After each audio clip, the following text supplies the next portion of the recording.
Tour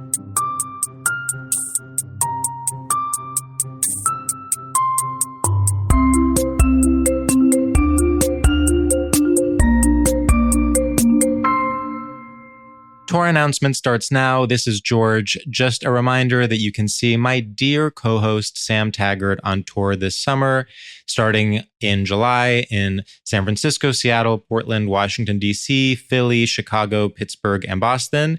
And hot off the presses, you can also see me, George Civeris, do a few small shows this August in anticipation for my own tour that's happening later on in the fall. But this August, I will be in New York, LA, and get this, East Hampton on August 30th. So if you want to see me in New York, LA, or East Hampton, tickets are at linktree.com/George Civeris. The link is in my Instagram bio. And if you want to see Sam on tour, you can find that at linktree.com/get this, Sam Taggart. And that link is in his Instagram bio. God, we love symmetry, folks. Well, enjoy the show. Podcast starts now. And welcome to Sleepy Town, USA, folks, because we just had lunch. We had lunch. From Tender Greens, not a sponsor. Not a but sponsor. They do make kind of mediocre food. So we would be happy to shout them out. I'd be happy to change my opinion on them at the drop of a hat. I do love when people are good at that. About changing their opinion at the drop of a hat because of cash flow There are some reasons? tastemakers that we know, personally even, who they'll shit talk till the cows come home, and then they say, but this one I actually really like. You say, oh, why? And it's like, oh, I know why. Because they invited you to the big release. I've never seen that before. I've never known anyone we know to be dishonest in any way. You know, especially when it comes to cash being involved. Oftentimes I find the richer people get, the more honest they get, and the better politics they have. I think it's actually even sadder. The money, on the one hand, of course, I understand. Yeah. Of course, I'll throw out any morals for money. Mm-hmm. But what I don't understand is being like, oh, I was invited to that event. Yeah. So now I've changed my tune. It's like, you're that weak? Well, you won't be a hater just because they invited you to their event? I hate on my friends, and they invite me to their events. Yes, I'm still referring to them as my friends. Yeah, I'm going to their homes. I'm saying the decor here is not good. Flop Tina. You need to take stock of your life and redecorate. But I would never tell that to their face, of course. Sadly, my instinct is always to completely recalibrate my opinion based on an event.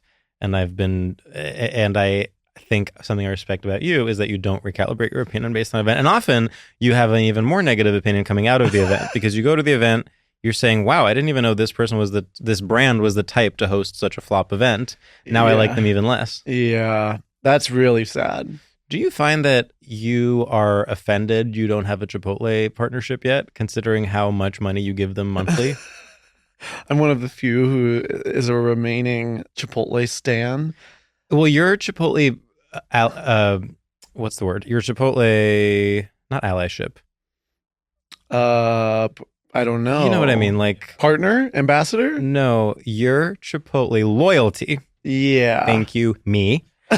Your Chipotle loyalty is so strong that you moved to LA, which does have very good Mexican food, but because it's so grandfathered in that Chipotle is where you go for burrito, enough you're still good. Going to I don't need good. This is what everyone's making a mistake. They think that Chipotle is on the same spectrum as like a good burrito. You're saying it's a different thing. No, I'm not even saying that. I'm saying like when I am forced to eat lunch, which I am forced to every single day because I get hungry based on what my body has done to me. Yeah. I get starving. And then it's like, someone's like, well, what, do you want something good? I'm like, no, I want what is walkable, what is on the way home. I want what is convenient. When someone's like, well, let's get a good thing. I'm like, that to then like, now it's a homework assignment. I have to like look up what's good. I have to see where it is. That is the unfortunate thing with lunch is that, gun to my head, would I welcome it being automated? Yeah. Yeah. Now, I'm not inhuman because I definitely want dinner to be fun. I don't want dinner to be automated, and this is where I come out on the AI and automation debate. Automate lunch, make dinner even more human. Let's mix it up even more. I want lunch American style. Yes. And I want dinner European style. We're in Paris. Yeah. Giant baguette. 2 hours. Customer's never right. It's 3 hours. The waiter spits in your Waiter's food. also never right. Yeah. No one's right. No one's right. Yeah. I mean, I know this is like, I've complained about this 1 billion times and will continue to. Breakfast, I want a pill. Lunch, I want a pill. Then dinner, of course, I'm down for fun. Okay, so I don't want a pill for breakfast. I'll have a pill. You want a pill for breakfast? Sure.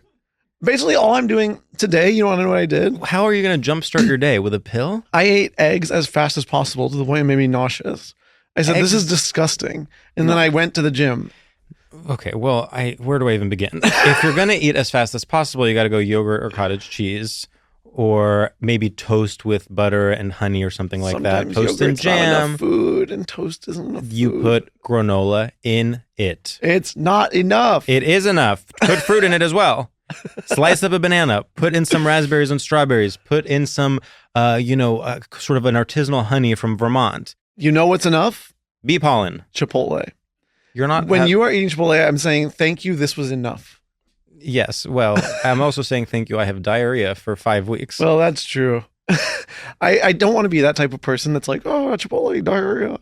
Because, but then today I did wake up with a very upset stomach. Mm-hmm. And it's because you had Chipotle literally yesterday.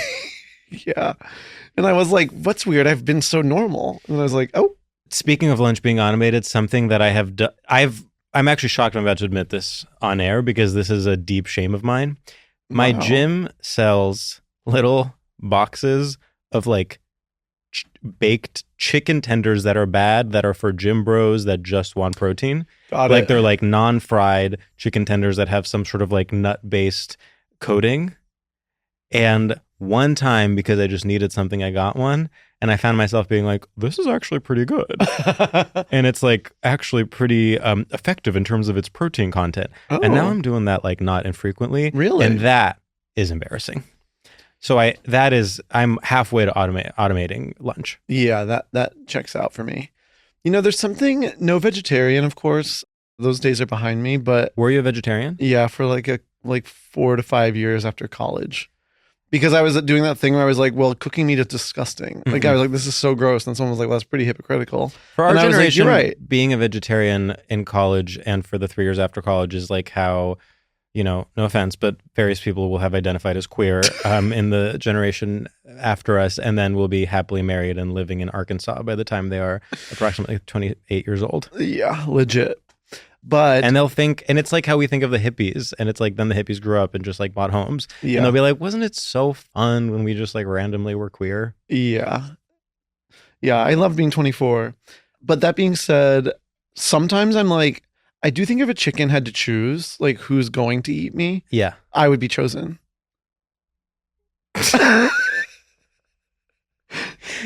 Okay, so you're saying if they're like, okay, I'm no matter what, I'm gonna be eaten. Yeah. It would be like, and they would look at like the gym bro and then like be like, do I want to be tenders at Equinox in the fridge? Or do I want to be Sam's Chipotle burrito? I see. So you're saying that a chicken, we should give up on minimizing industrialized farming and all that stuff. Like, of course. People are eating chicken, the end. Period. Stop trying to fix it. But then there's a harm reduction model of like, okay, well, a chicken is going to get eaten. Wouldn't it be better if it was eaten by a whimsical gay guy comedian than, Mike Pence? You need to, you have joie de vivre points. Yeah. And no more money. You cash in your joie de vivre points to eat meat. Well, I've long thought that joie de vivre should be quantified and kind of involved in a kind of like a tax-based or tax savings system, like a tax credit system, basically. Of like, course. I think the more joie de vivre you have, you are adding to society more than someone who doesn't have joie de vivre. I completely agree. That means that you should be rewarded for it. And I think there's genuinely no way to like fake it, because joie de vivre is joie de vivre. Even let's say you install the joie de vivre tax credit system. There's no way. It's not like you can't do joie de vivre fraud. No. In the way that you can do like real estate, estate tax fraud. People try to do joie de vivre fraud on social media. That's a good point. Like they're like, look how kooky this event was. And it's like, no, it wasn't. Yeah, it wasn't. And you weren't fun there. Yeah. In fact, you posting that, you're losing some joie de vivre points. Of course, the question then becomes, who's in charge of rating the joie de vivre? Well, the minister. But I don't think it can be a politician, because politicians are, of course, the kings and queens of faking joie de vivre, of That's doing joie de true. vivre fraud. What is electoral politics if not a mass joie de vivre fraud campaign? So we need like a panel of judges. I would almost say, like, you know how there are people, and we know these people in our lives, that like unfortunately have too much of an artist's heart to ever hold a full-time job. I know many. Or kind of like go into any kind of like financial transaction and come out of it on top. Like they can't beyond having a job, they can't even have a podcast. Yes. No, They're that's like the thing. Going somewhere once a week, I'd rather die.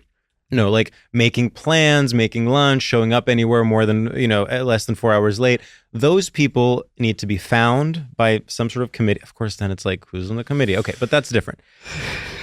I think we need to locate those people in society. They're not going to be successful within society. So what if we task them with rating the joie de vivre? I think this is a really good idea. It solves two problems. It solves two problems because it gives jobs to the unemployable. Mm-hmm. Let's call a spade a spade. And then it also creates a system where people with joie de vivre that can have jobs are rewarded for their joie de vivre. Well, I'm moved. I did have, I feel like, one more point regarding joie de vivre, but of course, due to my beautiful tender greens sandwich. That's right, folks. Tender greens is not just salads. They also have sandwiches that are as mediocre as the salads. Which seemed, it was a sort of like grilled bread. Like yes, it was quite greasy. It looked very greasy. I was sort of like, what? How'd you get this? Shout out though. I'm sort of like, when they make a sandwich into, I'm like, what is the point? I should have just had spaghetti and meatballs if we were going to go this route. Honey, if there was a spaghetti and meatballs place nearby, we could have gotten it. But it's not convenient. It's not convenient. Convenience is key. So, especially in Los Angeles, California. Well, sorry. It's convenience over joie de vivre every time. Yes. The thing is, we already have joie de vivre points. Ooh, tell me. Artist grants. Right. I think that ideally that's what that would be. But what's happening there is like the people being rewarded are the ones that can fill out a Google Doc. Already that takes away. That does take away like a lot. So many people with joie de vivre. That's true. I recently have like learned, like I obviously knew about the concept of artist grants. Yeah. And like, but recently it's like really hit me where I'm like, wait, people just like get money to go to Maine crazy. for a month and like quote unquote write. Yeah. I'm like, that's awesome. And there's people who like, that's how they fund their entire career. That's like the way they do it. Yeah, we got to get one of those. It doesn't seem real to me, but I also like nothing does. And so basically, but we already have an artist grant in the form of our beautiful Patreon. That's true. We have an artist grant that you can opt into and then we get the grant. And it's called patreon.com/StraightioLab. And one of the tiers is the Cliff Girl tier. Which, just some StraightioLab lore. We did Cliff Girl Summer, which was celebrating girls that jump off a cliff into a body of water and take a picture of it. Well, to be clear, they don't jump off the cliff. They are on the cliff doing a photo shoot. I think sometimes they jump. You think they jump? I'm thinking to their death? No, in the water. Oh, see, to look so free. To me, to Madonna feel so free. To me, a cliff girl is like being on the cliff and taking a photo and you're sacrificing safety for maximum view behind you. I think you're allowed to hop in. You're allowed to hop in. Okay. See, I guess I'm imagining, to be quite honest, a much more dangerous cliff than you are. Because in the cliff that I'm imagining, you can't hop in. Mine's a hoppable cliff. Oh, a hoppable cliff. Yeah. Well, maybe in this day and age, when we first came up with Cliff Girl Summer, you could go to a more dangerous cliff. In this day and age, you got to play it safe. Yeah. You got to go to a cliff. Is it a cliff or is it, a curb on the street? So basically, they're at the metaphorical cliff of our top tier in the Patreon, and which means they are allowed to suggest and even choose a topic for us to discuss, a straight topic for us to discuss. And we've only done it once before. Yeah. We did it with a guest. This time we are doing it without a guest because we kind of want to give it our full attention. Yeah. And while I think it would be fun to do it with a guest, I feel more personally connected to the Cliff Girls. And, you bring in a guest, you tell them, quick, what are your thoughts about corduroy pants? Yeah. They're going to flop. Well, also the guests, they come here, they're shaking, they're scared. Yeah.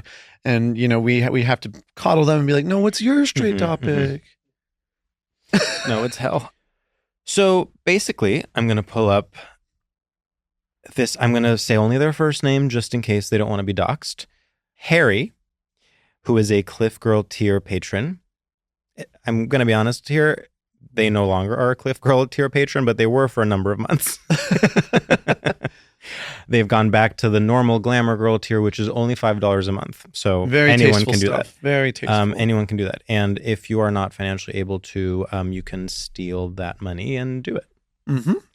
So Harry has a few thoughts about straight topics that they would like to see discussed.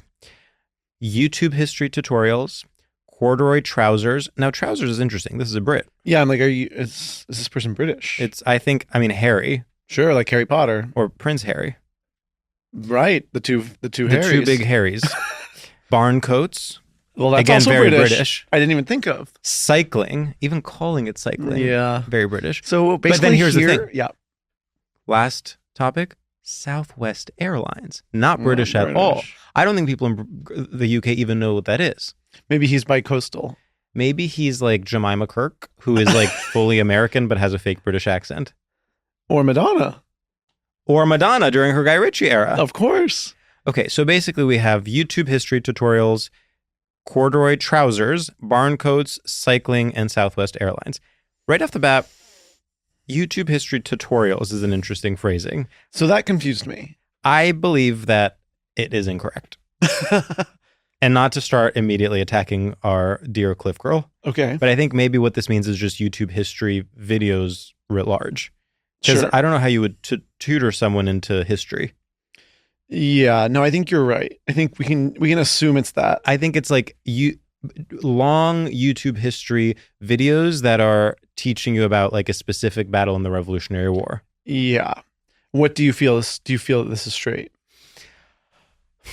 You know, I go back and forth with YouTube video culture because it is something that is so alien to me. I never was attracted to it. And at this point, it has gone through so many phases that I just like wouldn't even know where to begin. Yeah. And obviously my immediate kind of like elitist take is like, read a book. Why are you watching a YouTube tutorial that's already 15 hours long when you could just read a book? I mean, YouTube, I obviously the straightness is like, straight guys love history. This has been like discussed many, many times. But I do think the YouTube twist on it is interesting because it's like, I can't separate YouTube from like sort of becoming radicalized on accident. Oh, interesting. And like, I know that there's a type that when you like accept YouTube as normal, you just like, your whole world changes.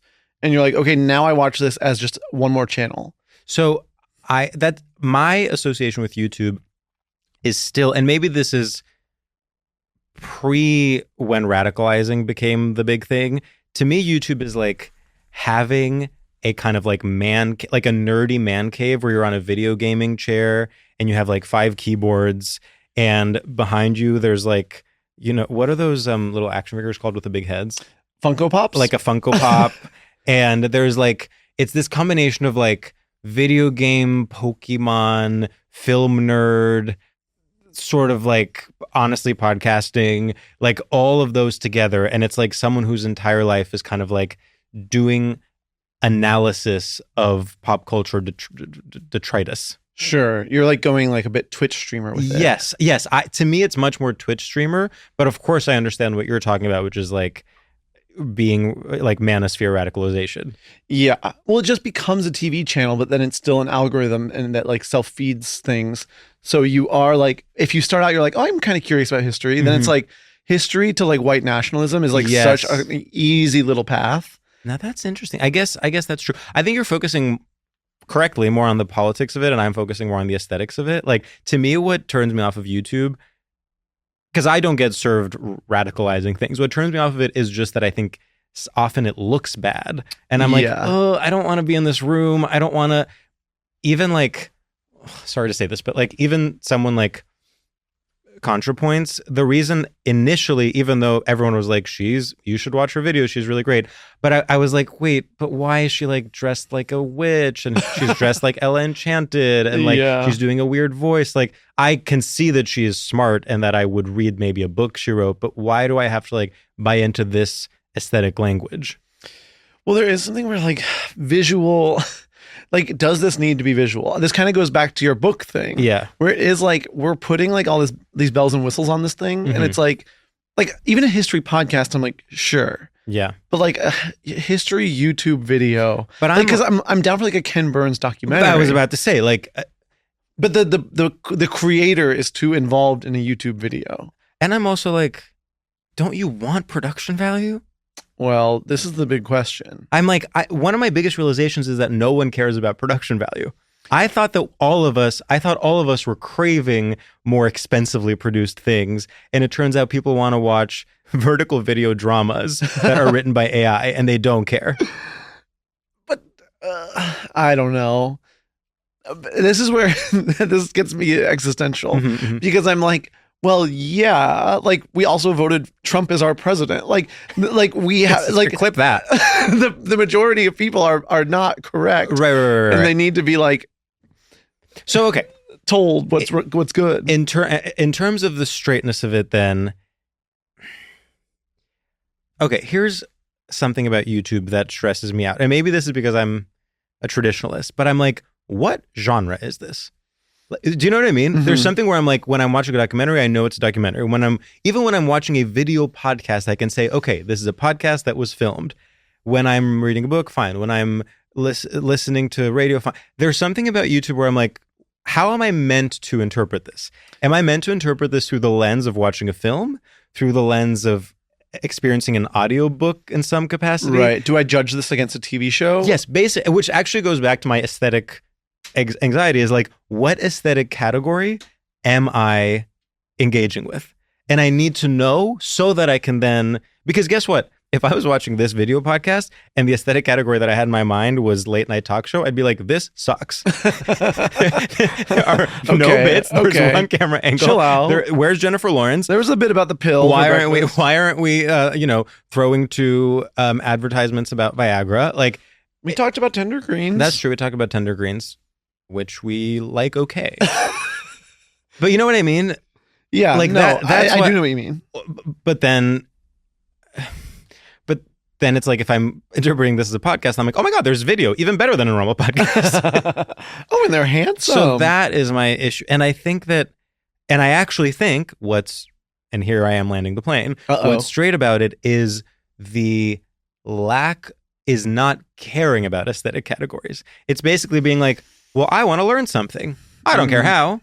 Sure, it can be like someone talking to camera and then kind of having like some poorly produced video and then like sometimes citing things, sometimes not citing things. And I don't care about like placing that within an existing history of a form. I'm sure people will get mad at us because they'll be like, well, this YouTube video actually is really amazing. Yeah, well, this other one is not. So point stands. But I'm like, where do you feel like, does the word slop apply to any of this? What's interesting, and I want to be respectful here. Of course. The thing is, regardless of my own hesitations, some of these people actually are doing more work than Ken Burns. Do you know what I mean? Like the term slop has to do with like easily produced, discardable things. And I don't want to take, like, to me, a ContraPoints video, she does so much work to get it where it is. Yeah. And in many ways, it has more to offer, quite frankly, than like some streaming documentary series that's about true crime and they like had to make it in 2 months because it was something that was in the news and they want to like cash in on it. Yeah. So I almost am not even making an argument about the quality, if that makes sense. But that said, on the other side of that, at the very least, a streaming service has some bar, whereas YouTube obviously has no bar. So like, the ContraPoints video can coexist alongside literal slop that's just like nothing. Like it's just like the pink chicken that McDonald's makes. To go bring it back to chicken. Yeah. What do you think? I'm agreeing with all of this. I'm like trying to think if I have any other take to add because I feel that you nailed it. Thank you. I can move on to the next one. Okay. Since we have a bunch.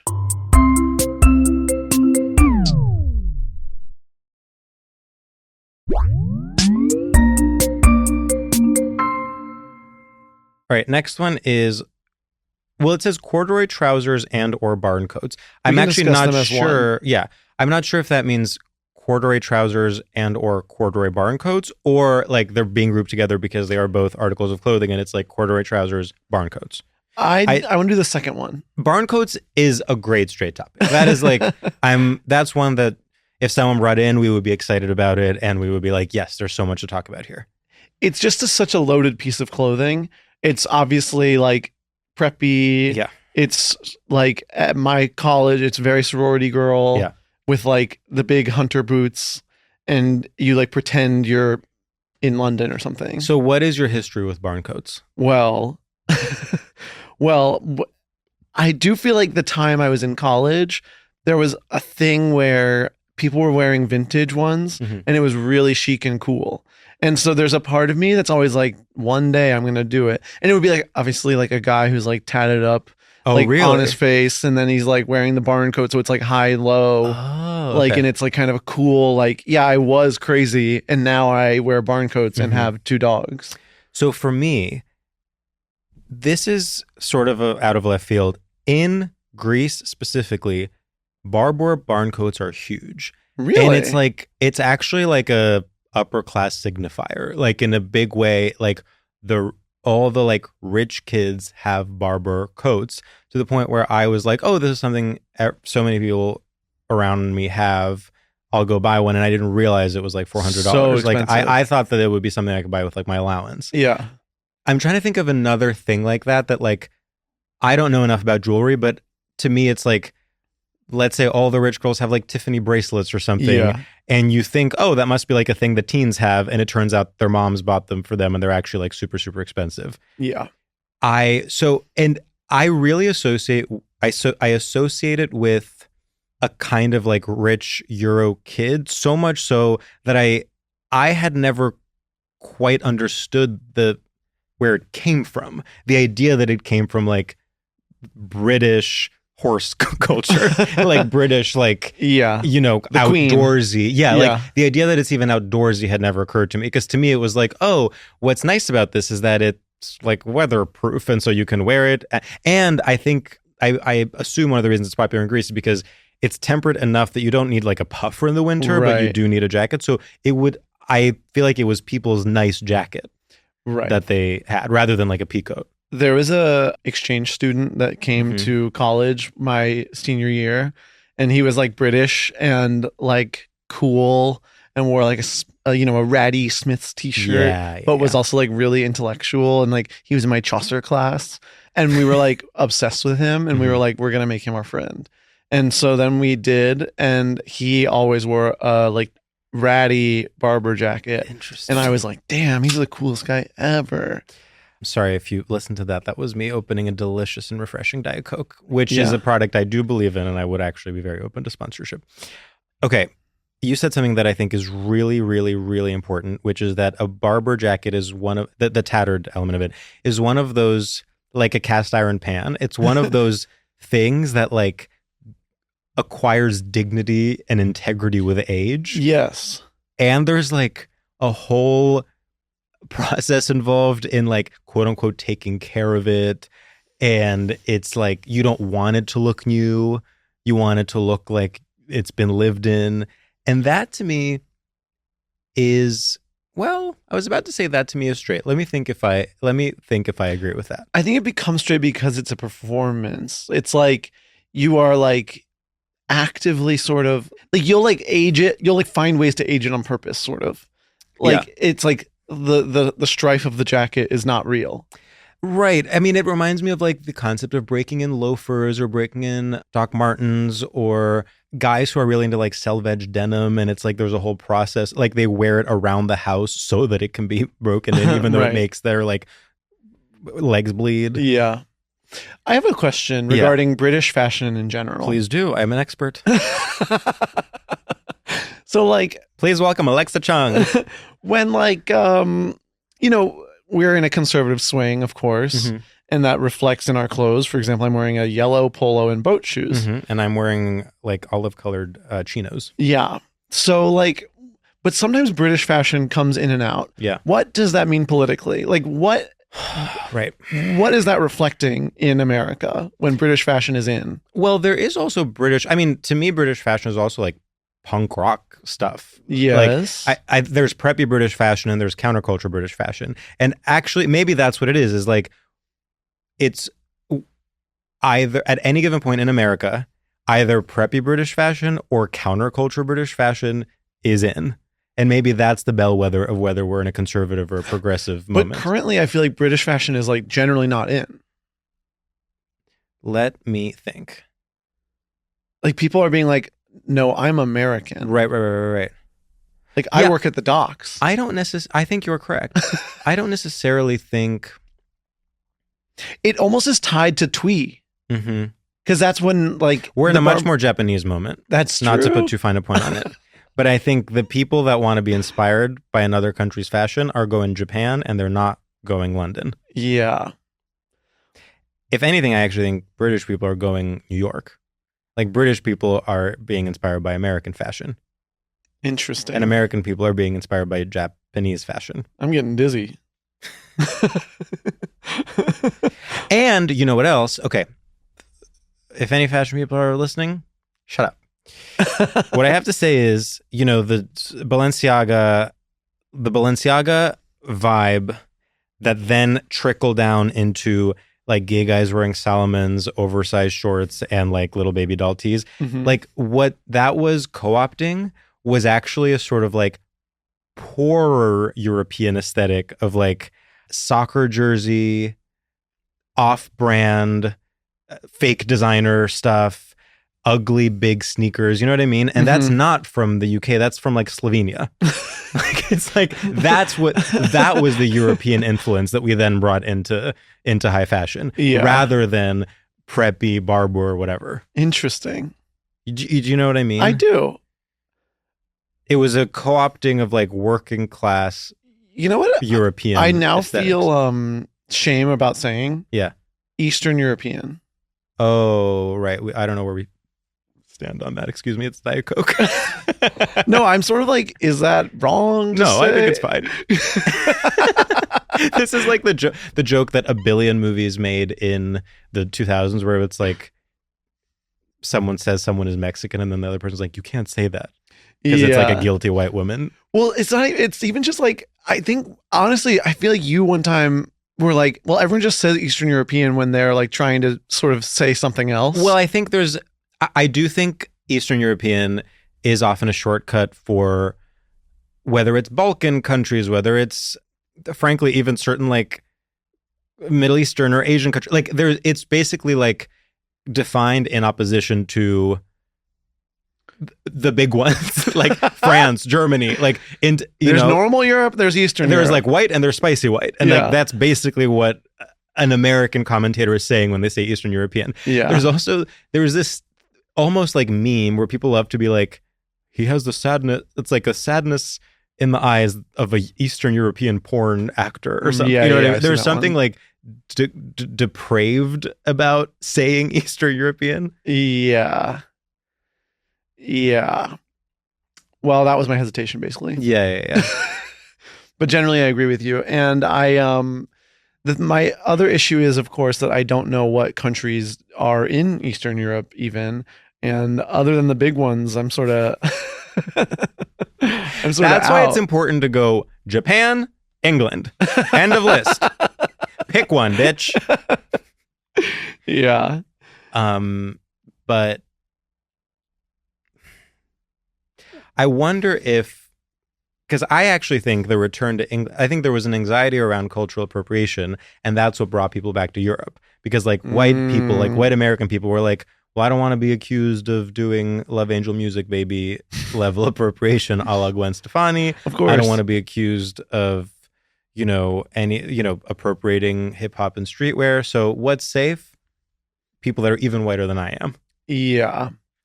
And I wonder if the new the like Japanese menswear moment is actually like a canary in the coal mine where now we're going to go back into a moment of like rampant cultural appropriation. Well, isn't that like already over? I feel like the Japanese thing is like, it's already like a red flag. Like, it's like, okay, you need to chill. Totally. Unless you are like Asian in any capacity, you need to chill. Yeah. Unless you're Asian, you need to chill.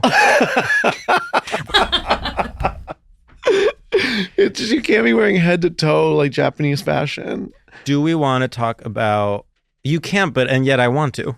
And yet I'm like, what bank do I have to rob to get some orally button-down shirts in this town? Yeah, well, I will be wearing a barber jacket in the next 10 years. Well, you Quote are me on that. But that's, I feel like, a natural evolution of your style. It's true. One last thought about barber jackets. Please. To me, of course, the cool countercultural thing to do, black barber jacket. Really? Yeah. It's so like... Well, this is the big question. It's a very identity question when you are to pick your jacket. Is like, do you go traditional or do you get the dark one? To me, having a black one is so cool. It's really? Like... It's Justin Theroux during his like David Lynch era. Yeah, I see that. For me, I'm like, no, you gotta get traditional. You wanted to go like the olive green, olive brown. Whatever. Yeah. You gotta. Maybe you gotta. Okay, what's the do we want to talk about corduroys? Nah. Yeah. Do the next one. Okay. It's like the same thing. Yeah. The next one is cycling, and then we have Southwest Airlines. Oh my God. Okay. Cycling is interesting because obviously you would think... Period. You would think it's gay. Why? Tights. But yeah. Butt, balls. Yeah. You're serving... Tights, butt, balls. You're serving butt and balls. When you're serving butt and balls... You're serving butt and balls all down the avenue. You're serving butt and balls all down the avenue. And it's like, there's something about it where it's like, are you cruising? Like, there's something about it where you're like... Cruising? Yeah, you're serving butt and balls down the avenue. You're going to remote locations. I'm like, why are you going there? Oh, I see. See, it's funny. I'm imagining competitive cycling. Like, I think you are correct. I think you are correct and I'm wrong. But my immediate image in my mind was like Lance Armstrong. That's so interesting. I'm thinking of what's the French one called? Tour de France. I'm thinking of the Tour de France. Like I'm thinking of like Live Strong bracelet, Lance Armstrong, all the gear. But I think you are correct that I think what this means is more like cycling as a hobby for a dad. That's what because in that capacity, I do think it's gay, even though it's straight guys doing it, because it's like, if they were really straight, they'd play football. Right. They are like... It's strange, yeah. They're alt. If they're like a competitive athlete. Yeah, they're basically like a figure skater. Yeah. I do think... But if you're like a guy who like does it like Saturday mornings, you wake up and you go for like a 20-mile cycle. So my dad is like that. Yeah. And it is... I mean, one of the funniest things, of course, is dads getting into various hobbies, specifically when those hobbies involve gear, and even more specifically when that gear is like gay as hell. Like the fact that my dad has multiple... tight little booty shorts with that padded butt thing. Your dad is serving butt and balls down the avenue. Serving butt and balls down the avenue boots, and then it's like, and then I'm gonna go home to my wife? That's not dignified. Well, that's because just served butt and balls down the avenue all morning long. All men. Now you're going to go to church? Take this generalization. All men crave serving butt and balls, but they aren't allowed to. Gay guys get their outlet because basically anywhere you go, you can serve butt and balls. Mm-hmm. Like straight men don't get to serve butt and balls. And they're like, well, I want to do that too. I do think you are right. I think that the fact that formal wear, think of a traditional, you're in the suburbs, you're in a traditional marriage. Formal wear, at least the woman can have a little boob out. Yes. Even if she's very conservative, she's going to church, she can have a little boob out. Yes. The man isn't even allowed to show what the shape of his body is. No. So come Sunday, you want to serve some butt and balls. You're cycling. You're putting on the tightest little shorts you got, and you're serving butt and balls. And I actually think it's more satisfying than even wearing a bathing suit, because there's something very unerotic about a male bathing suit unless you do it exactly the right way. Whereas I think with cycling, you're doing bondage wear. You're kind of, it's Hervé Leger. Yeah. It's also a solo journey. Yeah. Like you're like, I'm having autonomy for once. Mm-hmm. And part of that is I'm running away and I'm having thoughts. Balls first. I shouldn't have these thoughts. Yeah. While my balls are showing. Yeah. But here I am. It's like the only time they're free. Correct. Sometimes I think about that where I'm like, I think about people with children Mhm. and I am like, oh my God, you talk about needing a grant. Like, I'm like, if I go for a week without like having the best day of my life, I'm like, okay, so my life is in shambles. Whereas people go years without having the best day of their life. Do you think there should be grants for leaving your children for like a set period of time and Yes. that makes it socially acceptable? It's like, obviously abandoning your family is wrong, but what if you got a grant to do something for 4 months and it's like, well, I have this note from the government, like I can take a break for my kids for 4 months. I absolutely think you should get to do that. It feels so wrong that you can't do that. Imagine having a kid and then trying to plan a vacation. Oh my God, hell. So that's why you take up cycling. I mean, there is a lot of dad activities are running away coded. You know what I mean? Like it sort of is like, even the idea of going for a drive, the idea of being into cars at all, they're always obsessed with modes of transportation. Yeah. It's like, you want to leave your family. It's very girl, where do you think you're going? Where do you think you're going? Yeah. But even by leaving, then they're like, oh, now I want to go back. Mm-hmm. It's like they're testing themselves. Yeah. Do I really want to be here? I could just bike away. Right. But maybe it's like you're forcing yourself to miss. It's sort of like microdosing leaving your family. Mm-hmm. You're forcing yourself to go up a mountain and you miss them and then you come back. Yeah, you're like, that was scary. The entire time you've been contemplating leaving for good. But they don't have to know that. But also dads do love gear. Like, of course. They love because they want to shop. They want to shop. But they don't want to do it in a gay way. Of course. So they're like, I'm going to buy as much gear as I can. Yeah, they're like, a hobby with a bunch of gear is like heaven. You know, you say, oh, look at that woman. She's so wasteful. She got a Birkin bag. Let's add up all your gear. Let's add up the gear that's sitting in the garage, mind you. Gathering dust. At least the Birkin has, some tissues in it. Oh, not to mention it's gaining value. It's gaining value. It gains more value over time. The vintage ones are even better. Oh my God, that's so true. Which they need to fix that. I should be able to buy a vintage leather jacket that's $5. Don't even get me started. Okay. Although mine was quite affordable from San Francisco. It's crazy. I don't know how you manage that. I lucked out. So cycling. I mean, there's something. Okay, here's another thing. This is cycling. I'm like, that bike is too skinny. You know what I mean? What do you mean? It's too skinny. You mean like so? Like when I look at a mountain bike, I'm like, that's what a bike should look like. You need to be able to like see the tires. But what's your point? My point is, it goes back to like, it's an outlet. It's like a feminine outlet for straight guys. Okay. It's like they want to serve balls and butt, and they want to be skinny. They want to be skinny. Like it's like they're strutting down the runway on their skinny bike, serving butt and balls on the avenue. I'm getting it now. I'm so kind of like, it's not manly. It's not manly for a bike to be that skinny. Being on a bike is a drag performance. Yeah. Literally. Okay, I get it. Yeah. Let's move on to Southwest Airlines.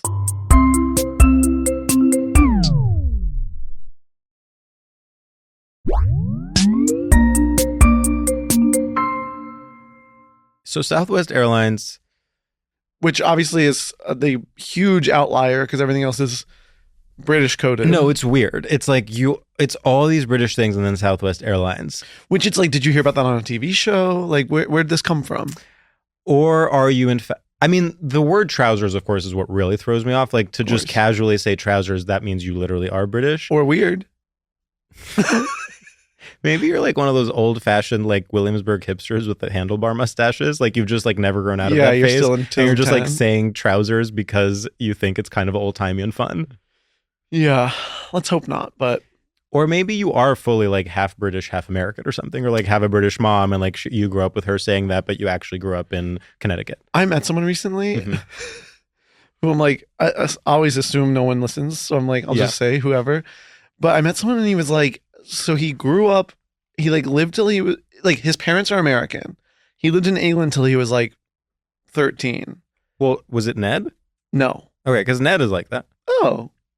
Well, then he lived in the Bay Area from 13 to whatever, till college. Yeah. But talking to him, I was like, sometimes he's British accent, sometimes he's American accent. Yeah. And I was like, now this is interesting. Well, also to go from England to the Bay Area It's like, that is way too much of a culture shock. At least make a stop in New York. Yeah, that's crazy. That's scary to me. I've always, there was a girl when we lived in New Jersey whose family moved to London and then they moved back. And I was like, that is fucking fabulous. Like so you were just like, I'm going to go become a little British and then I'm going to come back. Yeah. I would definitely pick up the accent.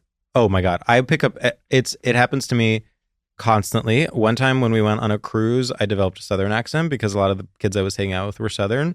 When Matthew visits my parents, he develops a sort of neutral European accent, and a sort of a cadence that's kind of like this. Yeah, yeah. I have to watch myself when I'm around British people because I'm like, don't do it back to them. Don't do it back. But I want them to feel at home. So Southwest Airlines, is it straight? Yeah.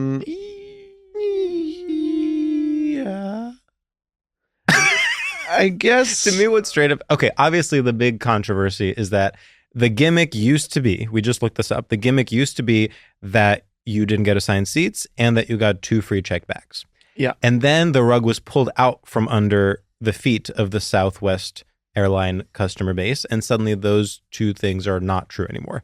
So I guess what's straight about it is the false promise. It's sort of like how Uber trained us to think cars are supposed to be $2, and then suddenly one day you wake up and there are $45. Oh yeah. Like there's something that... They got us bad. Yeah, there's something that gives private equity logics about the entire endeavor. We're like, so you lied to us. Well, but even beyond that, they also, maybe they still are, but they're famous for like being playful on the speaker. Like when they'll do like little bits. They'll do their type 5. Mm-hmm. And I don't know if they're still doing that, but their whole thing used to be like, yeah, we're not really like other planes. Right. And now it's like, we're talking about the vegetarians and the hippies when they're in their 20s. Now Southwest Airlines is like, actually, I'm not a vegetarian anymore. Actually, I'm not a hippie anymore. Completely. Now I'm just a pretty much average airline, but I love my past. Well, it's an indie artist that has now sold out. It's like A24 wanting to produce big budget films. Yeah. But it's actually, is it it's just betraying its client base. Yeah, but I think it's also just like, it doesn't need to be all that anymore. Yeah. Everything's like just falling apart. But what I'm wondering is like before it changed. Right. Before it changed, was it straight? Yeah. Like is corporate quirk straight, basically? Well, I mean, I think how are you backing it up? So for example, to me, Ben and Jerry's corporate quirk is queer because there's this like playful, like, and by the way, we support Bernie. Right. They're like, we're socialist and we love Jimmy Fallon. Yeah. Like that I sort of like, or even like, so Market Basket, which is a supermarket chain in Boston, is like, I don't want to misspeak, but it's either employee owned or very very passionately pro union in some way that makes it like a fan favorite among everyone. And it's like both affordable and it also treats its workers well. And that's its corporate, like that kind of stuff I think works. And then when it gets straight is when it's like a full on lie. Like Urban Outfitters is straight. Yeah. Where it's like the quirk, it's like you are fully lying to me about everything. Yeah, this is interesting. I think it is. The gay part is the performance of the flight attendants. That's fun, letting them express themselves and be silly. I mean, I hope it's not gun to head. I hope they're like, I've really wanted to do this performance my whole life. I have a feeling it's gun to head. Okay. And then, but what I think is really straight that they play off as quirk is the choosing your own seat thing. Like that is libertarian. Completely. And it just immediately makes everyone fucking crazy. It's like, because then you're like having couples take the window seat and the aisle seat. The middle seat's still there because they're daring someone to sit between the couple. And it just becomes this like show of strength and like whoever can be the most evil. Well, it's also like the reason. So choosing your own seat is a way to make the tickets cheaper, I guess. Like, who is being catered to there, I guess is my question. Like, do people enjoy the Lord of the Flies-esque process of choosing their own seat and then sort of like elbowing a grandmother on their way to get the aisle seat? Or is it that it is a necessary evil, and oh, thank God my tickets are $15. But obviously I do need to murder one grandmother. I always thought it was the first one, honestly. Okay, you think people like enjoy the kind of musical chairs element? Yeah.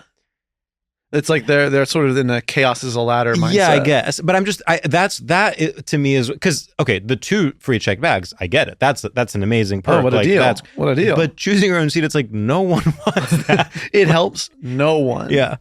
I think it's the egalitarian of it being you all pay the same price, but you get to, if you get there earlier, then you get the better seat. Okay, so we are being told it's like an egalitarian. Well, egalitarian would be then offering like equal opportunity. But that's what libertarian is. Yes. So you basically the strongest person, or metaphorically strongest, meaning, for example, someone that can get there ahead of time, or someone that doesn't need to pee, so or someone that doesn't need to pee, someone that for can 2 hours. actually take off of work. Let's say a working single mother can't take off of work to go get the aisle seat on the flight, so she has to be in the middle. I think it's much more cruel than just picking your seat when you pay for the ticket. Yeah. I mean, and I don't even, not even like, don't get me wrong, I wish every seat was the same price. Mm-hmm. Like when the more, obviously we're getting into such weird territory with planes now which I'm so glad we're finally breaking our silence on, which is that like the tiers have gotten postmodern, where you're like, there are so many and they keep going up, but the bottom is getting smaller almost and worse. But I'm like, can we just pay a flat rate and pick from one of the 200 seats and just call it a day? Maybe the middle seat's cheaper. Sure. Yeah. But that's it. Enough. Here's something that I do find to be interesting. There is a geographic specificity to Southwest Airlines in that they are from the Southwest. Now, a lot of airlines don't have that. And in fact, they don't want to have that because they want to be for everybody. Like Delta, it's just like the Mississippi Delta. Delta is, of course, based on the Mississippi Delta, and that's why people like it. Or like, think of, I'll say this, forget Delta. Think about how general airline names are. American. United. Yeah. And then, inherently you're positioning yourself as niche by saying we're Alaskan Airlines. We are Southwest Airlines. Which I'm glad you brought up Alaskan, because I wanted to bring it up as someone that's talk about lying about who they are. Yeah. I'm like, whenever I take an Alaskan airline, it's from LA to San Francisco. Oh, I don't even trust it. I'm literally like, I'm going honey, from, you're far from home. I'm going from Detroit to Fort Lauderdale. Why the hell are you here? Literally, why are you in this conversation? I'm trying to go from Detroit to Fort Lauderdale. I don't trust you know where you're going. Go home to Sitka. Juno calls babe. Anchorage. Wow, all love to Alaska. Of course, yeah, we know so many Alaskan cities. I was really impressed with us. I do think Juneau is such a fab name for a city, and I've always thought that. I have such a fantasy of Alaska. I want to go so bad. Alaska is one of those places that I have such strong associations with. Number one, of course, being Sarah Palin, because I was at such a I forgot. Like, formative. I was in such a formative age when the Sarah Palin thing happened, and I was like, got it. So everyone from Alaska is kind of like that. Yeah. Remember when she said, "What's the difference between a pit bull and a hockey mom?" Do you know the answer? Lipstick. Lipstick. Yeah. Well, that was iconic. No, that was good. We didn't know how good we had it. Remember when Julianne Moore played her? Remember when Tina Fey and her were on the same episode of SNL? Yes. The world was never the same. It's crazy that we didn't, or maybe there was backlash and I'm too young to remember, but even watching it, I was like, fun. No, we didn't know yet. The backlash like, to that type cool. of thing is relatively recent. Like, we didn't have the concept of platforming yet. Yeah, we didn't have the concept of platforming, and we were sort of like, well, we're making fun of her. But it is crazy that, no, they fully had her on and then did a little dance. Yeah. Well, SNL still does that, and it's like one of the more outdated things that they continue to do. All love. With nothing but love. Right. And then my other association with Alaska, of course, Macy Rodman is from Alaska. Yes. And, oh God, there's like some other public figures that are from Alaska that are like important in my lore, but it doesn't matter. My dad lived there growing up. What? Yeah. From, he was in like military, like when he was growing up is what I meant. I know. But where did he live outside of Alaska? Texas. Okay. And Virginia. Okay. That makes more sense. Yeah, that makes No more offense. sense. Of course. What else about Southwest Airlines? Done? I'm down to do the calls now. Okay. Well, I just want to say I thought that was really fun, and I really hope we made Harry proud. And I want to thank Harry for being a Cliff Girl patron. Mm-hmm. And I do want to apologize for recording this episode a full 6 weeks after I told him to send me topics. But sometimes that happens because we record in batches, and it is what it is. But luckily, Harry advocated for his needs, and that should be a lesson to everyone out there to send that follow-up email. Yeah. Of course, I won't be taking that advice. If you don't respond, I'll assume you hate my guts. And I just want to say Harry is part of a vibrant community over at patreon.com/StraightioLab. We have 2 extra episodes a month for all patrons, not only for the ones that pay the highest rate. All you have to do is pay $5 a month, and you get 2 extra episodes. You get access to the Discord. You get fun little We're in the Discord, and we're talking to people. Honey, we're talking we're back. I recently actually got into a fight with one of our patrons because, really? Yes, he said Jordan Firstman was my least favorite guest you've ever had, and I had to say, we've never had him on. I had to say, fact check. He's never been on. And actually, never been on. And actually, I want to go one step further. And I like Jordan. I want to go one step further. I've never met him. Oh, in person. We are online friends, and often I will, I'll engage with his content. He will say, hey, sort of an emoji here and there. I've never met him. Yeah. So it was a shock to me to learn that he was the worst guest we've ever had. Well, I love that. And I love that you responded. And I'm still waiting for that person to respond. I was like, I hope they don't think I'm mad at them, because I'm not. I just want to know. You had the heart. You put a heart emoji I put a at the heart. end. Well, actually, I want to address something. Ooh. This is one of my biggest pet peeves. And actually, people have done this to us in a variety of environments. People have done this to me. People do this to me over text. The passive-aggressive lull as punctuation, saying something clearly aggressive and then ending with LOL. Yeah. Enough. It's bad. Either have the balls to be aggressive to me or be kind to me. Mm-hmm. But saying something and then undercutting it with an ironic, sarcastic LOL at the end. It's too much. No. It's also we're simply too old. Enough. So just to make sure no one feels left out, since we did just pay a lot of attention to one person named Harry, we are going to play a couple calls. We're going to play a couple calls just for fun. Yeah. Because I was saying this to Sam, I haven't looked into how to stop this from happening, but every time we get a call, I do get one buzz on my phone. It goes straight to voicemail. It doesn't ring. I was worried it was ringing. No. I get a little buzz. But I've actually now started enjoying it because I'm like, oh, someone's thinking of me. I can't wait to look at it later. Yeah, that's nice. All right, so let me pull up some of these calls. Hi, Sam and George. At one point, I was listening to Survivor's podcast, and I know Sam maybe dabbles in Survivor, watching Survivor, enjoying it, and obviously you guys had the Queen Parvati on the show. Woo! But at one point, Jeff said, before you come on, you need to ask, the closest people around you. I can't remember how it was worded, and I was not going to go and try and find this because it was pretty insignificant. I don't know how I would find it without actually devoting time to doing so. But he basically said you need to ask the person you're closest to or people around you what quality would keep you from winning, and that you need to hash that out. And I wondered what you guys thought about that for each other, specifically because it's not necessarily it has to be a weakness of someone. It just is what could clearly be something that would create problems for you, whether it be in a strategy sense or a social game or a quality you have too good of. I don't know. I was just interested in hearing what you guys thought. Bye. Okay, you were really excited to do this one, so I would love to know what you think my weakness is. Okay. I think you wouldn't know when you're being lied to. I think you're right. I think it's easy to flatter me.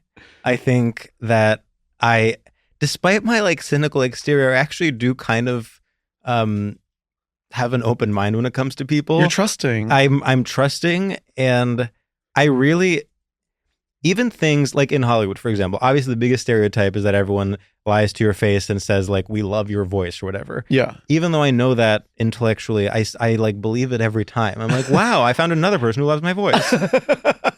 And I think I think you're absolutely right. And I think I have a sort of, I wouldn't even call it conflict avoidance because I don't think it's that, but I kind of match someone's energy. Like if they're being fake to me, I'll just be like, okay, cool. Yeah. Okay, for you, yeah, it's something that you actually just described to me earlier at Tender Greens, shout out, which is you were describing a work environment where like people around you were getting kind of chaotic and then you shut down. Yeah. I think if one person is high energy, you can join in. But I think if two people have stepped up and are being chaotic, I take a back seat. You take a back seat. Yeah. And I think that's what it is. It's like if you miss your initial opportunity to become a leader, then you have put yourself in the back seat and it's hard to then ascend to the front seat. I think that makes complete sense. So I think it's like there's a challenge, there's a plan that needs to happen. Two people are like, okay, so let's do this, blah, blah, blah, blah. And then the other person responds, suddenly you're no longer part of the discussion. You are like a silent backseat. Yeah. I also think I'd get caught in shit talking real bad. And I think I'd shut down when I got caught shit talking. Oh, you think you would shit talk and then you would be caught and then you wouldn't know how to... I wouldn't know how to like backpedal. Yeah. Because my shit talking depends on no one finding out. Well, most shit talking does. Most does, but some people can back it up even when it's found out. Well, especially on reality television. Yeah. It's like, well, yeah, that's the thing. You would talk shit as though you are someone who had a grand plan. Yeah. Like, with the confidence of a supervillain, and then you would get caught and you'd be like, oh. It would also be like, it would never really would be a grand plan. It would just be that I'm like, you're annoying. Like this person's annoying.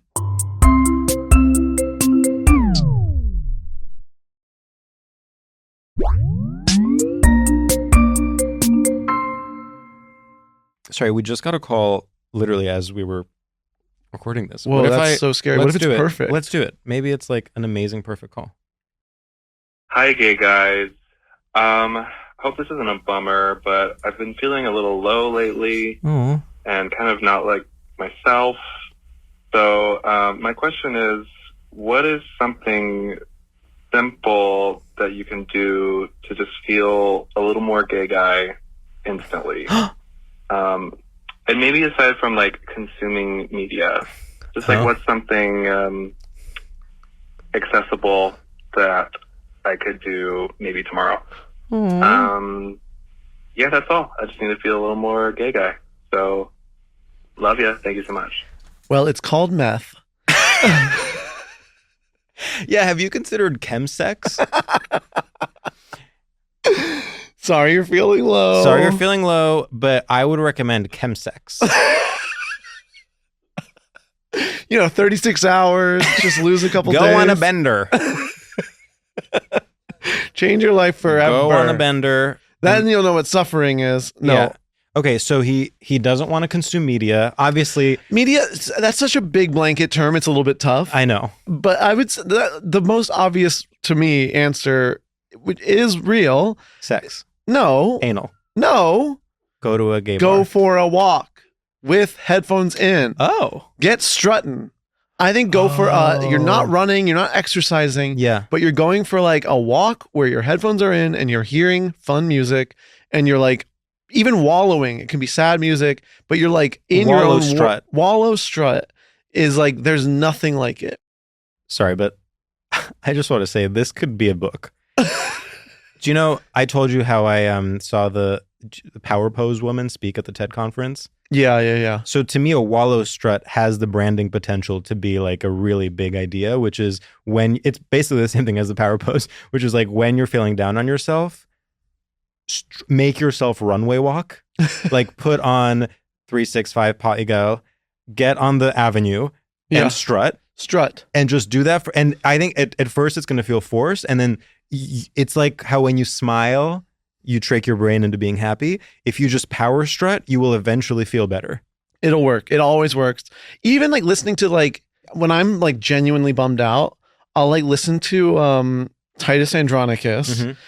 Specifically, the song I think is Titus Andronicus, which is like the chorus is like, "You will always be a loser," and I'm like, I needed this. Like, I needed to feel like you suck for a moment, and then I can rebuild. Well, I kind of think that this is Robin's entire project.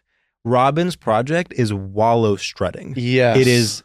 It is dance music. It's euphoric dance music where the lyrics are, I want to fucking kill myself. And I actually think the power of music and sound is that even if what you're saying is I want to kill myself, the bass is so kind of hypnotic and propulsive that it gets you in a better mood. Yeah.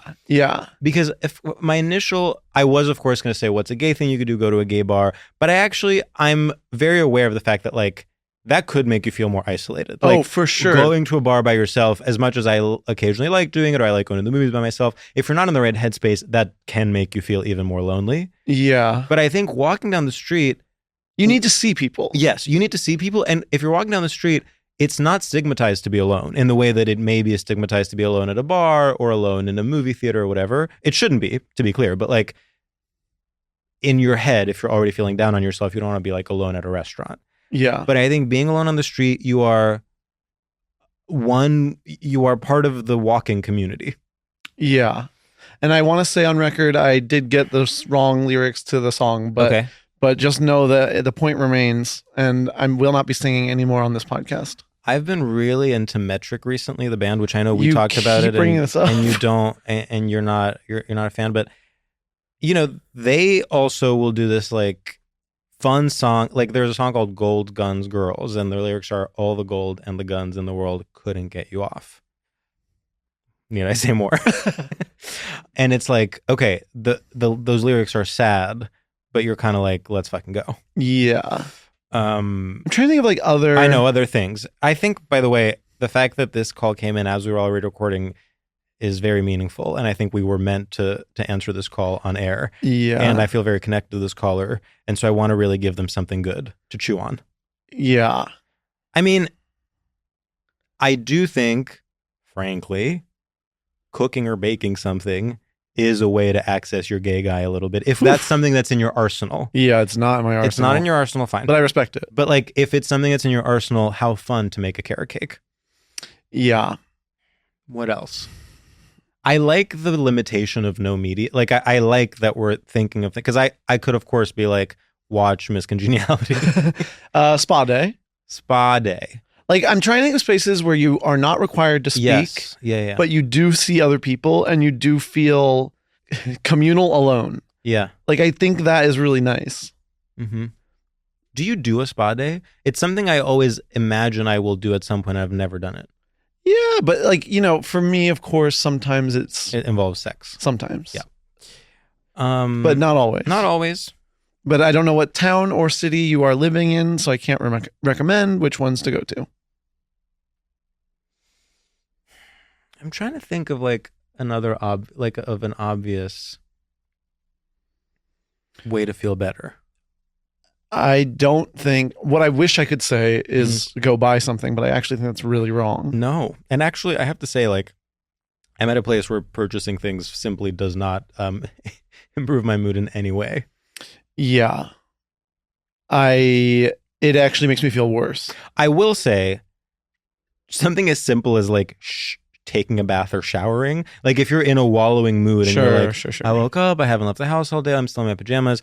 I think being like, I'm going to pamper myself even in a small way, even in a way of like, I'm taking a bath and then I'm putting on a face mask. Yeah. That literally does help. That does help. But I'm telling you, wallow strut, bake a carrot cake. I don't even know why I'm going in a carrot cake direction. Go full on. I kind of like the carrot chocolate cake. Carrot cake.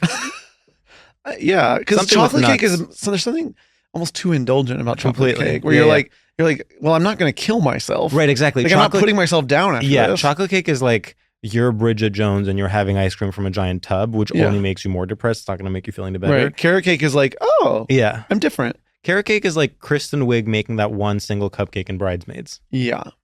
Now that, of course, did not make her any happier in that scene, but But I think she reminded herself that she was able to bake it. Sure. Let's do next call. Okay. There's power in community. I just want to say, call a friend. Yeah. Hi. I have a question.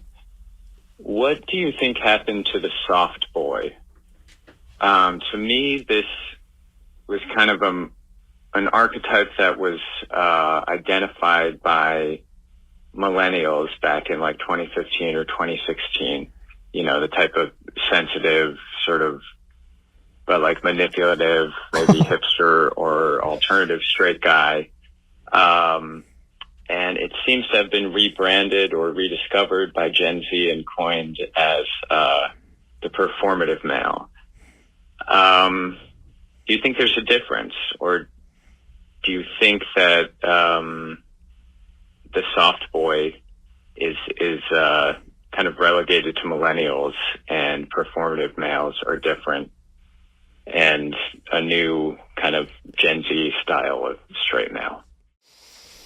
I remember the right lyrics. What are they? They repeat, "Your life is over." Okay. Well, maybe don't listen to that one. No, but it helps. It's you have to feel it, and then you can build yourself back up. It's like the beginning. Right. It's the morning. The morning with a U or morning with a U. Okay. Oh, that's the morning, and then you're going through those stages of grief, and then you're out of it. Yeah. Okay. So what happened to the soft boy? To the soft boy? I think what's interesting is I do think these are the same concept, but like the sort of the person doing the action has changed. Mm-hmm. Before it was like the soft boy is like the world is like he is soft despite the world, and now the performative male, it's like he is soft as a way to attack others. Yes, but which I think is, in fact, they're not the same. Like that's what is different about them is like one is inward, one is outward. Yes, like one is coming, the softness is coming from within, and the other one is like, this is literally a predator. They're using softness they're weaponizing softness. But the thing with the performative male is that I'm like, which again, everyone jump off a cliff, literally, and not into a body of water. No, onto a sidewalk, concrete. But like, is it real? Like, to me, or are they just genuinely soft? And we're right. Like, we're so obsessed with villainizing men that we're taking the only good men and being like, you trying to trick me by reading evil. And it's like, well, if they read the book, yeah, like if they're actually reading the book, that's good. I just don't believe. I think it's. I just can't. I don't like it's social media bullshit. I can't. Yeah. It's like it's a psyop. There's no such thing. There are definitely evil men and there are definitely good men. But like this idea of performative male, I think you witness one a year and you're like, wow, this is who all the tweets are about. And it's like, well, that's not enough for it to be a phenomenon. It also has like, it's literally right-wing talking points winning. Yes, exactly. Like where it's like, well, if your man is liberal, that's just to manipulate. Exactly. Like just have some faith that some men are good. I don't like it at all. The idea that like it is inherently suspicious if you are visibly trying to better yourself. I actually witnessed this recently because a friend of mine was saying that this guy that we know from college, who's a very, very like genuinely nice and sweet guy, she goes, yeah, he's taking a year out of his life and dedicating it to supporting the women and femmes in his life. These were the exact words. And my initial, of course, thought was one of suspicion. Then she kept going, and that is quite literally what he's doing. And it is, but how? He is. So she, for example, my friend who was telling me this needed some help with like a professional thing, and he helped her for free. He like put in hours and was like, I'll come over and help you with this like every day for a week. I'm still suspicious. I'm telling you, I'm the number one person who would be suspicious of something like this. George, we just found out you're too trusting. No. I'm telling you, this person is supporting the women and femmes in his life. And the fact that we can't accept that that's something someone would do is because of years of indoctrination. No, I think what's weird is you can do that without taking a year out of your life. You can just be like, oh, I'm going to be more open to helping people. Well, I don't know if that was her. I don't know if that was her way of branding it or if it was his. Either way, if that is in the conversation at all, you've got to stomp that out. Well, I guess okay. So what you're saying is that that's the performative element. That's crazy. Okay. Because then it's also like, okay, well then once this year's over, I'm not helping women in femmes anymore. Like, how about you just live a normal life and try to be a little bit better? Okay. I understand where you're coming from.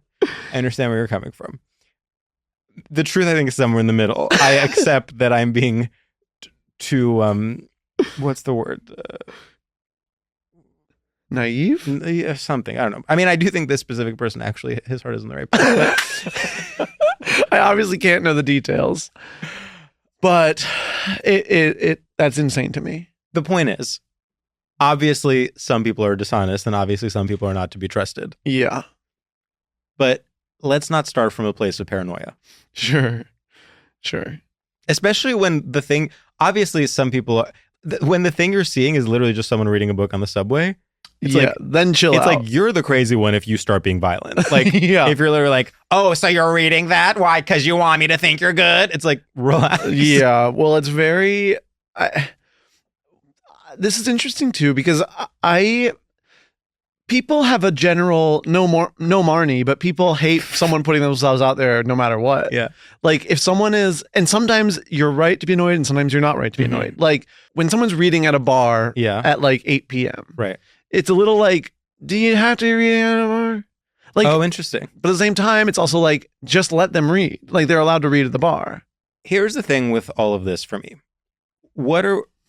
I feel like we've gotten away from the soft boy question, which I do want to return to, but my thing with this whole performative reading thing is like the alternative, no one's perfect. The alternative to reading at a bar is so much worse. Like you want this guy to be either home playing video games or like online being radicalized or, ghosting women. Well, no. And I do think it like, He's making himself so scarce. Like he's literally like, I'm just making myself as small as possible. And everyone's like, get him. But sometimes small is big. Sometimes when you're being so small, like if you're like whispering and everyone has to like be quiet to hear you, right. It's like, well, how about you talk normal? True. And let me hear you. Obviously the whole point, and I'm not an idiot, I understand. The whole point of this whole suspicion is that these men, let's say, are putting out this soft image, and then you get to the bottom of it, you're going on a date with them, you're trying to build a relationship, and suddenly they don't have what it takes to like give you what you want. Like they're not able to commit, they are completely wishy-washy, they're like emotionally out of touch, emotionally unavailable, unemployed, sort of all talk and can't actually like support you when you need their support. Then you have a kid, they're sort of like, well, I have to go cycling because it's button balls time for dad. Avenue calls. So obviously, like I get that. I'm not being sort of pro, men's rights activism here. No, I actually want to go through every single thing you just listed almost, and I'm not going to, but I'm like, that's wrong, that's right, that's wrong, that's right, that's wrong, that's right. Because I'm like... Not everyone's an archetype. Well, people have different flaws. Men should be allowed to be unemployed. I think women should be allowed to be unemployed too. But when someone's like, that man's bad, he doesn't have a job, I'm like, so? You think having a job is good? But some men haven't had a job in years. Yes, that's true. But maybe they're just up-and-coming comedians. Well, at some point, are you up and are you coming? But something I want to say about this question is what we are missing with the whole performative male thing is, to me, something about the term soft boy or even metrosexual, which I know is different, is that they are kind of ambivalent terms. Like they can be seen as, they contain the positive and the negative. And I think that's the definition of nuance, of course. And I think the thing with performative male is that it starts from a point of like, get him. Yeah. Soft boy, of course, is not a compliment. Like it is slightly insulting to call someone a soft boy. And I think it contains within it the contradictions of it's like, on the one hand, it's good that this is someone who is soft and in touch with their feelings. On the other hand, it's bad because maybe they can't step up and, be quote unquote masculine when the time for it comes. Right. Similarly with a metrosexual, it's like, what's good about a metrosexual is that they pay attention to their appearance and they, take care of themselves. What's bad about a metrosexual is that they're fucking gay. Sure. Totally. You know what I mean? Of course. So I guess the point being, I think we need a new term for essentially what the contemporary version of this is, which is, let's face it, the menswear guy. Like the contemporary version of this kind of guy is like someone who like overspends on Japanese fashion. But the menswear guy is too masculine. It's like it's not masculine to be trolling eBay for grails. It absolutely is. I think these men have gone so. You're literally like antiquing with your husband and your poodle. In you're Cape so Cod. wrong. Metrosexual used to be like metrosexual was vulnerable because you were like wearing head to toe express men. Right. Like yeah, totally. That was like you were braver than a guy who just sucks dick. And okay. All right. So but what is so you're saying, so I'm saying it's the like Japanese menswear guy is not the same person there's no vulnerability who is reading feminist theory on the bus. I'm just saying metrosexual, it's not a one-to-one with metrosexual. Yes. Yeah, I guess my challenge to people is coming up with archetypes of men that have space for nuance. Yes. And sometimes I have to say, because I know I'm being very pro men and I don't mean to be, sometimes that actually can be even more biting. Like there's something about, it's a deeper read when you're like, this guy is so soft that he can't, whatever. Like I think performative male is such a fake critique that it almost doesn't land for me. Yeah, we're gonna get to the bottom of this in the next 2 years. Did I flop? No, it's just it's a black hole of a conversation. I know, because it's like so much of it is disingenuous, so much of it is, that's the thing. And maybe that is it, is like it's just kind of jokey. Like maybe it's not meant to be taken seriously and it's just jokey. But we just have to, treat everything as if it's true. And I understand that people that use the word performative male use it with a sense of humor. It's like, I'm of course acting as though they are so stupid that they don't get, but like, I think people are using it with a sense of humor, but it is a weird takeaway. Yeah. You're like, yeah, don't read that book. You should be dumber. One time, I wish I could remember who this was. It was it was a drag queen. It was a drag race drag queen that posted literally like, what is it with people reading on the train? Like, you're being so performative. Like, just look at your phone. And it like legitimately was not a joke. And I was like, this is so funny. I mean, to interpret it like that. Nothing but love to all contestants of RuPaul's Drag Race. But some of the people on that show end up being the dumbest people I've ever seen or heard of in my whole life. That's the magic of it. It's like really, really insane. Guess what? What? Violet Chachki goes to my gym.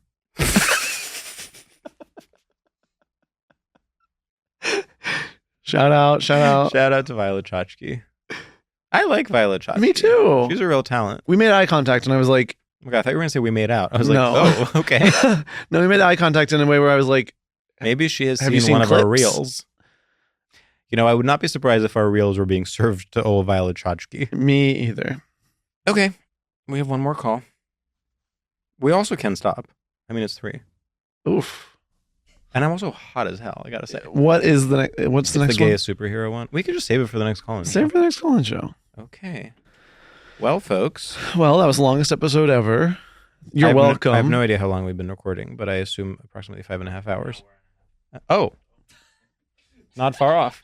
Okay, all right, someone was counting. Subscribe to Patreon and talk to you soon. Bye. Bye.